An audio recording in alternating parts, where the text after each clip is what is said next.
So guys, the last 1 week has been quite eventful as per the global standpoint. America has made its intentions clear that they want to acquire Greenland.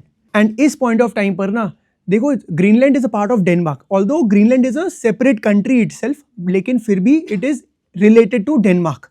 मतलब अगर कोई भी policy decision होगा, economic policy decision होगा, currency related होगा, defence से related कुछ भी होगा, तो everything is taken care by Denmark. And Denmark is part of NATO, right. NATO organisation, NATO का पार्ट है ये, जिसके अंदर क्या होगा कि अगर कोई भी कंट्री इन कंट्रीज में से किसी को भी अक्वायर करने की कोशिश करेगी, तो all the NATO countries which are majorly European countries, they will come together and they will fight that particular enemy so that thing does not happen. अब हुआ क्या, जैसे ही अमेरिका ने ये बोला कि I want to acquire Greenland, उसी point of time पे नाटो का जो एक आर्टिकल 5 का जो क्लॉज था, इट गॉट एक्टिवेटेड, जिसके अंदर ये था कि सारी कंट्रीज विल कम टुगेदर, तो सारी NATO countries will come together and they will have to fight their own ally which is United States, और उनके साथ they might have to get into war if things escalate. तो इन्होंने क्या किया, they sent a symbolic army also there. अब simple सी बात है, US does not want to use military against the NATO allies, क्योंकि इसके बाद तो मतलब ये समझ लो कि NATO is almost over. अगर ऐसा कुछ हो जाता तो NATO फिर ऑलमोस्ट खत्म ही हो जाता. तो एक सिचुएशन तो ये चल रही है. अब उसके अंदर क्या हुआ, ट्रंप ने क्लियरली ये बोल दिया कि I am not going to use military, that is one, but I desperately want, I really want Greenland. और अगर आप सबने इस चीज को अपोज किया तो उस पॉइंट ऑफ टाइम पर I will have no other option but to impose tariffs on you. सबसे पहले न्यूज ये आई कि 1 फरवरी, अब 1 फरवरी से 10% tariffs will be applicable and जून 1 तक अगर कोई डिसीजन नहीं निकलता as per this deal, then there will be a 25% tariffs which will be imposed in case no conclusion comes up as per the deal is concerned. एक बात सोचो guys, ऐसा क्या है ग्रीनलैंड के अंदर that America is ready to take on its own allies? और ऊपर से आप ये भी समझो कि यूरोप, जो कि हमेशा से हर चीज़ के अंदर यूएस का सपोर्ट में रहता था, आप सोचो वो भी ये बोल रहा है कि नहीं, no matter what it takes we will protect the sovereignty of the land. क्योंकि ये तो वही वाली बात हो गई यार, ये तो सेल्फ रिस्पेक्ट पे बात आ गई कि यार अब आप, जब कोई कंट्री किसी और को अक्वायर नहीं करती, ठीक है, तो अब आप नाटो की कंट्रीज के अंदर में आकर आप बोलो नहीं मैं इसको अक्वायर कर रहा हूं, वो भी तब जब आप खुद एक नाटो के अलाय हो. तो ये एक सेल्फ रिस्पेक्ट पे बात आ चुकी है, ये सॉवरेनिटी के ऊपर बात आ चुकी है. तो अब ये चीज समझ लो that Europe will go to any lengths to protect its sovereignty. लेकिन वो क्या है, एक बार उसके ऊपर जरूर डिस्कस करेंगे. लेकिन सबसे पहले एक बार इस बात पे आते हैं कि why Greenland is so important for United states. इसके 3 मेजर एस्पेक्ट्स हैं.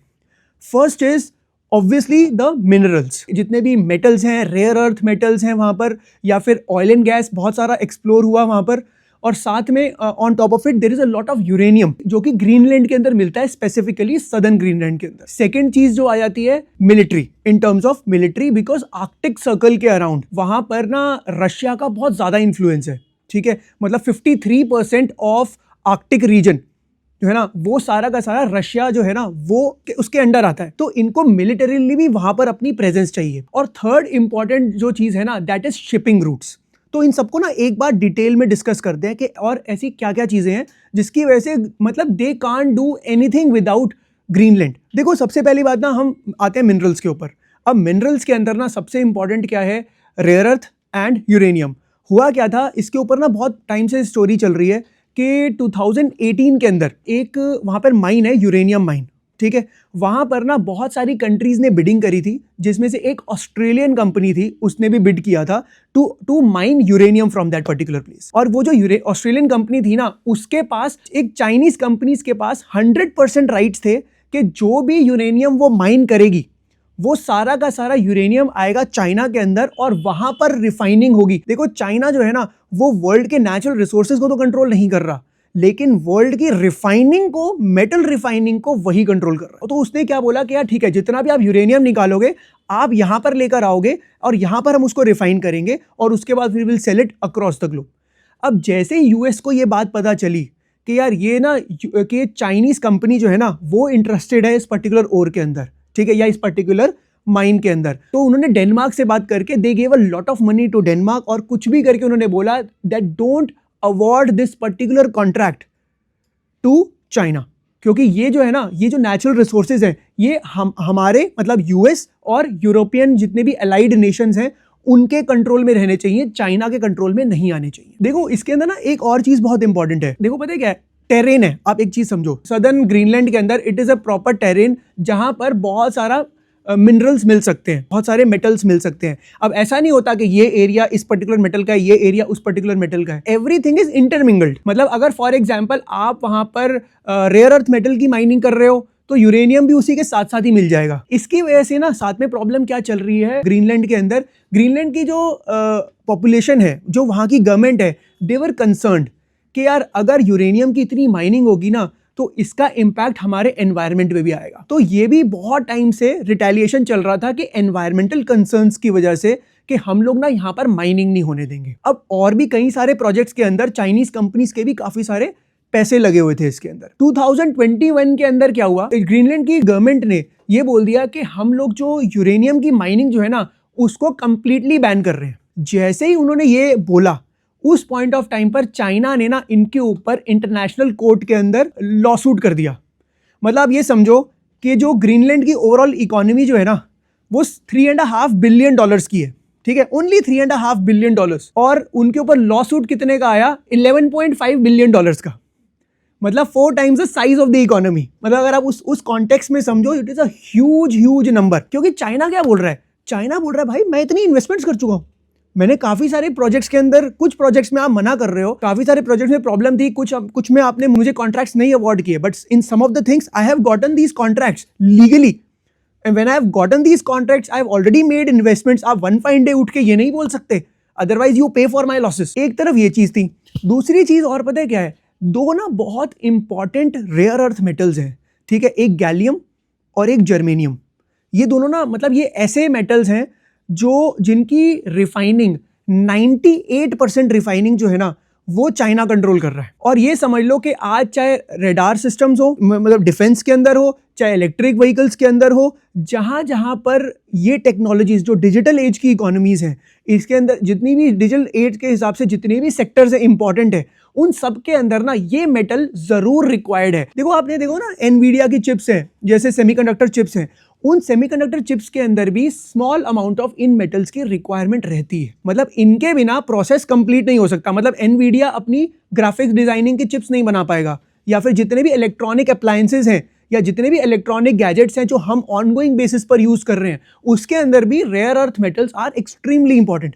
अगर चाइना ने सोचो ना जर्मेनियम और गैलियम इन दोनों रेयर अर्थ की रोक दिया तो फिर यूएस का जो पूरा जो इकोनॉमी है it is going to come to a total standstill, right? क्योंकि 98% गाइज यही कंट्रोल कर रहा है। और यही सेम चीज ना अभी हुई दिसंबर 2024 के अंदर चाइना ने कंप्लीट बैन लगा दिया। चाइना ने बोला कि भैया मैं आपको ना जर्मेनियम दे रहा हूं ना मैं आपको गैलियम दे रहा हूं इस पॉइंट ऑफ टाइम पर, और 98% मैं ही कंट्रोल करता हूं। तो यूएसए को ना ये चीज बिल्कुल भी ना इनटॉलरेबल हो रखी है इस पॉइंट ऑफ टाइम पर कि यार I for everything I have to become dependent on China, and that is why he is ready to take that kind of a dramatic step. तो इसका ये ना reasons जो है ना they are quite deep that ways, क्योंकि as I said China is controlling the global choke points for all the metals that are there which are required for the digital age. Second जो सबसे important point है ना that is going to be shipping routes. देखो अभी तक China जो है ना अगर उसे यूरोप तक अगर उसे अपने प्रोडक्ट्स को पहुंचाना है तो they used to go through Red Sea, जो स्विस कैनल जो है ना वहां से वो अपने प्रोडक्ट्स को उस पोर्ट से पास करवाकर they used to get to Europe, and it used to take around 40 days कि जब वो शंघाई से अगर वो उनका शिप निकल रहा है तो उसको 40 डेज लगते थे यूरोप पहुंचने में। अब हुआ क्या है, because of the global warming Arctic region के अंदर बहुत सारी आइस मेल्ट होने लगी।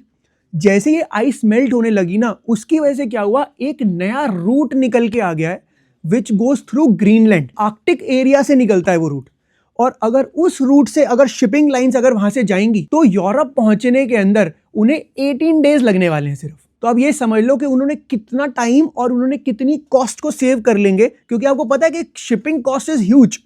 When it comes to exporting products, shipping cost is going to be huge, right? तो आप ये समझो कि वो वहां पर ना शिपिंग रूट जो है ना वो मतलब अगर वो उस एरिया से और उस पर्टिकुलर रोड को basically, although it is not a road, symbolically it is called a road, it is called a polar silk road. क्योंकि पहले क्या था, वहां पर इतने आइसबर्ग्स हुआ करते थे कि आप वहां से पास नहीं कर सकते, लेकिन because of the global warming कुछ एरियाज ऐसे निकल के आ गए हैं जहां पर ये लोग ना वहां से शिप्स को पास करवा सकते हैं। तो एक रीजन हो गया ये वाला, जिसके अंदर शिपिंग रूट्स वाला इज एक्सट्रीमली इंपॉर्टेंट। और अगर चाइना ऑलरेडी देखो, China is dominant in every commodity, और जितनी भी हैवी कमोडिटीज हैं वो सारी की सारी चाइना ही पूरे वर्ल्ड में ट्रांसपोर्ट कर रहा है। और अगर चाइना ने और सस्ता प्रोडक्ट कर दिया तो अल्टीमेटली चाइना की dominance will go to another level, and that is something which is unacceptable to United States. Third thing जो है ना, that is for national defence. हो क्या रहा है ना, as I said, Arctic region जो है पूरा, ठीक है, उसका 53% जो है ना आर्कटिक रीजन का, that is controlled by Russia. वो रशिया के टेरिटरीज के अंदर ही आता है। वहां पर रशिया के खुद के डिफेंस मैकेनिज्म्स वगैरह everything is in place. But हाँ, ये बात सही है कि रशिया ने वहां पर डिफेंस मैकेनिज्म्स रखे हैं, but it is more defensive rather than offensive. लेकिन अब the thing is, Greenland guys एक ऐसा प्लेस है कि वहां पर ना यूएस को ना वहां पर क्या करना है, वहां पर अपने रेडार सिस्टम्स को लगाने की बहुत ज्यादा जरूरत है। क्योंकि अगर रशिया से कोई भी सबमरीन्स आ रही हैं तो उनके लिए, कि वो सबमरीन्स आ रही हैं या कोई भी वहां से मिसाइल्स आ रही हैं या कुछ भी आ रहा है, तो उसके लिए उनको क्या है ना, वहां पर अगर उनका रेडार सिस्टम्स अगर ग्रीनलैंड में लगे होंगे तो ऐसा नहीं उनको वहां पर मिलिट्रीज चाहिए वहां पर ग्रीनलैंड के अंदर, लेकिन उनको वहां पर एक पर्टिकुलर एरियाज चाहिए जहां पर वो अपने ये ऐसे सेंसर्स जो है ना उनको इंस्टॉल कर सके कि if there is a threat they will be the first to know कि इनकेस कोई भी आर्कटिक के थ्रू कोई उनको अटैक करने आता है तो उनके पास कुछ ना कुछ मतलब एक सेंसर होना चाहिए जो उनको जल्दी बता दे कि okay what if the problem is there और not. And for that also Greenland becomes extremely important. So one thing you need to understand guys कि ग्रीनलैंड ना सिर्फ is not a piece of land for them, Greenland has everything. मतलब सोचो कि rare earth, minerals सबसे important, ठीक है, साथ में चाइना की डोमिनेंस ना आ पाए वो भी बहुत इंपॉर्टेंट है। उसके लिए शिपिंग रूट्स जो है ना वहां पर मॉनिटर करना जरूरत है उनको। अगर वो वहां पर उनकी प्रेजेंस ही नहीं होगी तो वो कभी भी उस चीज को मॉनिटर नहीं कर पाएंगे दैट यस और चाइना का इन्फ्लुएंस धीरे धीरे। तो भाई सिंपल सी बात है कि चाइना, आप सोचो अगर उस एरिया से अगर इतनी शिप्स को पास ऑन करता जाएगा तो slowly they will have more influence in that particular region, and that is unacceptable to United States for these reasons. क्योंकि अगर इन्फ्लुएंस होगा तो फिर आगे जाकर उनको और प्रोजेक्ट्स भी मिलेंगे और रेयर अर्थ के ऊपर कंट्रोल उनके पास आ पाएगा। और आज की डेट में ज्यादातर कंट्रीज चाइना पे ज्यादा डिपेंडेंट है compare to United States. The world is actually more dependent on China. तो ये 3 मेजर रीजंस हैं जिसकी वजह से US is somehow wants to acquire Greenland no matter what the cost is। ये तो हो गया यूएसए का पॉइंट। अब सोचो कि इस पॉइंट ऑफ टाइम पर ना Europe, what is going on in Europe's mind and up to what lengths Europe can go so that they foil America's plan of acquiring Greenland, क्योंकि वो किसी भी कीमत पे इनको अक्वायर नहीं करने देंगे। और उसके लिए उन्होंने कल ही एक नया बॉम्बशेल गिराया है, that is an economic threat which Europe has given to United States, ठीक है, इन अ सटल मैनर। लेकिन वो क्या थ्रेट है, let's just discuss that thing now. एक चीज समझो, USA is a debt based economy, right? US is a debt based economy और आज की डेट में 35-36 ट्रिलियन डॉलर्स का उनके ऊपर डेट चल रहा है इस पॉइंट ऑफ टाइम पर। ये आपको समझने की बहुत ज्यादा जरूरत है कि अमेरिका जो है ना वो बहुत ससेप्टेबल है कि कोई भी कंट्री, कोई मेजर कंट्री अगर ये बोले कि okay they are selling their US treasury bond holdings, तो ultimately it can create a panic attack in the US bond markets.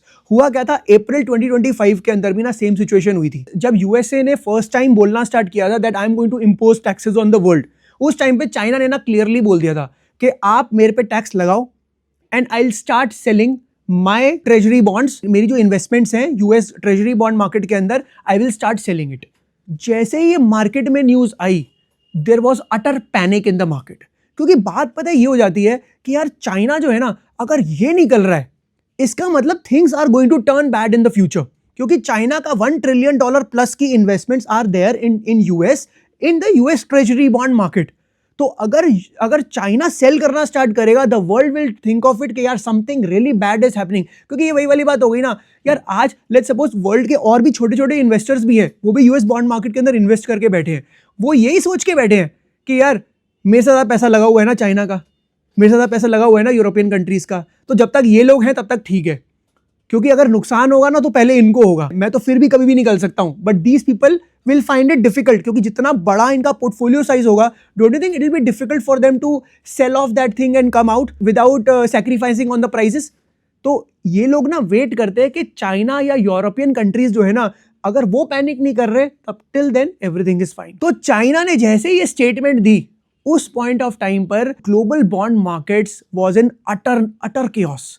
उस टाइम पे ट्रंप को एकदम आकर अपने स्टांस को बदलना पड़ा और उसने बोला don't worry, nothing is going to happen to the bond markets, everything is fine. और उसके बाद उन्होंने जो अपने टैरिफ्स जो थे ना, उनको थोड़ा मेलो डाउन करा। आप ये समझो कि इस बार जो होने वाला है ना, वो एक ऐसे लेवल, अनप्रेसिडेंटेड लेवल्स पर होने वाला है that it is going to be the defining movement in the global economy. कैसे? क्योंकि चाइना के पास, ध्यान से सुनना, चाइना के पास कितना अमाउंट था? Around $1 trillion. यूरोपियन कंट्रीज के पास जो टोटल यूएस एसेट्स हैं, वो पता है कितने हैं? 10 to 12 trillion dollars. 10 to 12 trillion dollars of US assets. इन्होंने क्लियर, यूरोपियन नेशंस ने क्लियरली इनको बोल दिया है कि अगर आपने, if you went ahead and acquired Greenland, we are going to start with a sell America campaign. We are going to sell everything that we have. ठीक है? और डेनमार्क ने तो ऑलरेडी स्टार्ट कर दिया। डेनमार्क के एक पेंशन फंड है। सिर्फ इसका मतलब ये नहीं है कि यूरोपियन कंट्रीज के जो गवर्नमेंट है उन्होंने इन्वेस्ट कर रखा है इतना, मतलब वहां पे फाइनेंशियल इंस्टीट्यूशंस हैं, जो बाकी के इन्वेस्टर्स हैं, everyone combined it is around 10 to 12 trillion dollars. तो इतना पैसा उन्होंने बोला we are going to start with it. और साथ में क्या है, डेनमार्क के पेंशन फंड ने तो ऑलरेडी बोला, उसने बोला मैं तो ऑलरेडी यूएस ट्रेजरी बॉन्ड्स को सेल करना स्टार्ट कर दिया, जिसकी वजह से 11.2 बेसिस पॉइंट्स उनकी यील्ड जो है वो ऑलरेडी बढ़ भी गई है। जबकि अभी तो उस लेवल पर कुछ हुआ ही नहीं है। अभी तो it is not even a trailer, actually trailer भी अभी तक स्टार्ट नहीं हुआ है। और 11.2 बेसिस पॉइंट्स, इतना अमाउंट जो है ना, इतने से यील्ड इनकी बढ़ भी चुकी है ऑलरेडी। तो अब ये समझ लो कि अगर ये सारे लोग एक साथ मिलके अगर यूएसए के बॉन्ड मार्केट्स को एक साथ सेल करना स्टार्ट कर दें, तो what is going to happen? Armageddon, total apocalypse, total collapse. आप समझो, मतलब अगर ये चाहे ना, they can bring down American economy just like this. And that is when जो अमेरिका की जो ओवरऑल हम सुप्रीमेसी की बात करते हैं ना, या हम बोलते हैं उसकी अटर डोमिनेंस है, वो it is going to come down in a single day. मतलब एक दिन के अंदर अगर यूरोपियन कंट्रीज थोड़ा सा भी स्टार्ट कर देना, सिर्फ थोड़ी सी सेल करना और एकदम क्लियर हो जाए कि हम ये करेंगे, उस पॉइंट ऑफ टाइम पर it is going to be utter chaos in the global bond markets. और आप ये समझ लो, equity market is nothing in comparison to the bond markets. तो अगर बॉन्ड मार्केट में अगर कुछ थोड़ा सा भी उथल पुथल कुछ हो, तो इक्विटी मार्केट तो होगा ही। मतलब it is total collapse of the overall global financial system, क्योंकि यूएस की बॉन्ड मार्केट है इतनी बड़ी। अब आप सोचो इस पॉइंट ऑफ टाइम पे व्हाट वुड ट्रम्प डू? ये देखो, ये वही वाली बात हो गई। अब ना ट्रम्प फंस चुका है। देखो, बहुत सारे अमेरिका के थ्रेट्स जो है ना, दे आर एम्प्टी थ्रेट्स। अगर आज वो बोले ना कि मैं वर्ल्ड के मेटल प्राइस को कंट्रोल कर सकता हूं, हाईली मिस्टेकन। अरे भाई, मेटल कंट्रोल कौन कर रहा है? चाइना। सिमिलर वे में ये भी वर्ल्ड को पता है कि यूएस का डेट आज की डेट में इतना ज्यादा है कि आज अगर कोई भी उनके बॉन्ड मार्केट से कोई भी, मतलब कोई उनको सिर्फ हल्का सा थ्रेट भी कर दे कि I will pull out my money, तो उनकी बॉन्ड मार्केट उसी दिन क्रैश हो जाएगी। बट इसका मतलब ये नहीं है कि यूरोप को नुकसान नहीं होगा। सोचो यार, मेरे भी तो 10-12 ट्रिलियन डॉलर लगे हुए हैं ना, हम सारे एक साथ सेल करने चले जाएंगे तो उस टाइम पे खरीदेगा कौन? हमारी इन्वेस्टमेंट्स भी तो जीरो हो जाएंगी, या मतलब बहुत डिस्काउंटेड प्राइसेस पे हो जाएंगी। Who is going to buy 10-12 trillion dollars of assets all of a sudden, specially when nobody is buying, specially when these kind of things are happening. तो do you think I will also, Europe के पास भी कोई इतना, देखो Europe threaten कर सकता है ना, लेकिन यूरोप के लिए भी things are not that easy कि वो उस चीज को बहुत इजीली एग्जीक्यूट कर देगा। तो आपको दोनों साइड को समझना जरूरी है। देखो होता क्या है ना, दोनों थ्रेट पे चल रहे हैं। यूएस बोल रहा है ग्रीनलैंड दे दो, नहीं तो ये कर दूंगा। कर वो कुछ नहीं सकता, क्योंकि रेयर अर्थ, मेरे को रेयर अर्थ चाहिए। Getting my point? यही बोल सकता है मुझे रेयर अर्थ चाहिए, कुछ भी करके डिफेंस चाहिए, ये चाहिए, वो चाहिए, all these kind of things he can say. But Europe का भी वही सिचुएशन है। वो भी बोलेगा भाई ठीक है, if you will not listen to this thing, तो फिर मैं बॉन्ड मार्केट्स को सेल करूंगा। ट्रम्प बोलता है मैं टैरिफ लगाऊंगा, वो कहेंगे मैं बॉन्ड मार्केट को सेल करूंगा। तो पॉइंट इज, अभी यही हुआ। अभी डावोस के अंदर इनकी कल मीटिंग थी, उसके अंदर the same thing actually transpired.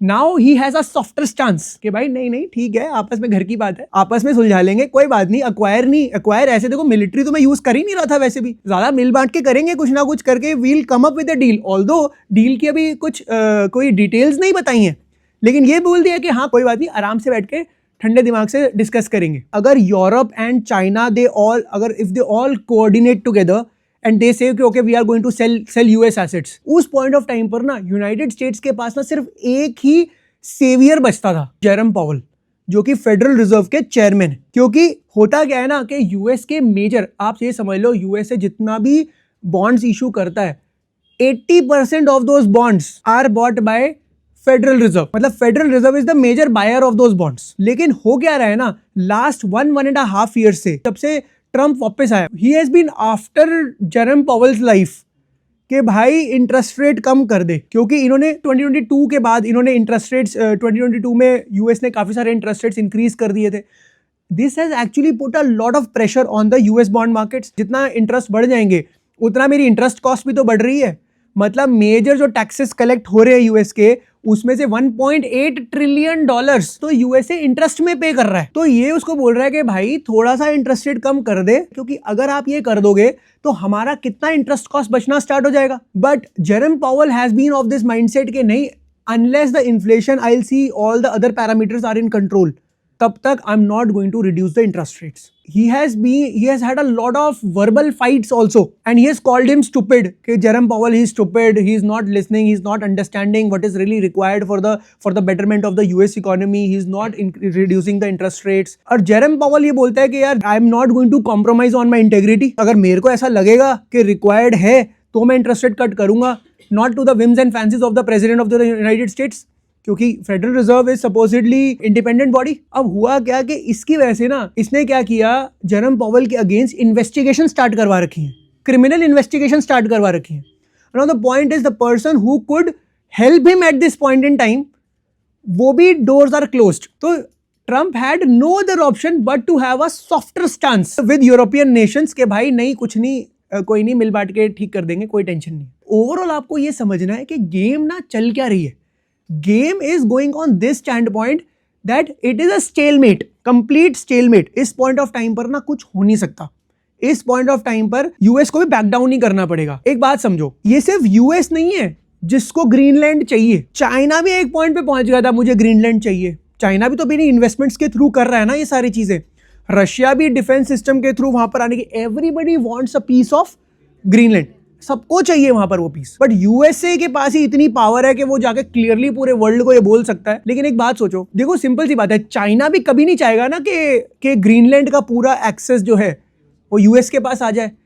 और चाइना क्या बोलेगा कि भैया देखो पूरे वर्ल्ड को मेटल चाहिए, किससे, मुझसे।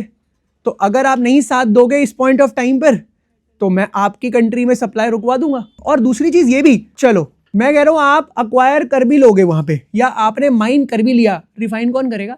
तो गेम तो सारी वहीं पे रुकी हुई है ना, nothing can happen. These are the few pointers that you all should understand in order to decipher what is really happening in Greenland and what US can do and up to what lengths European countries will do, but so that they don't let US acquire Greenland.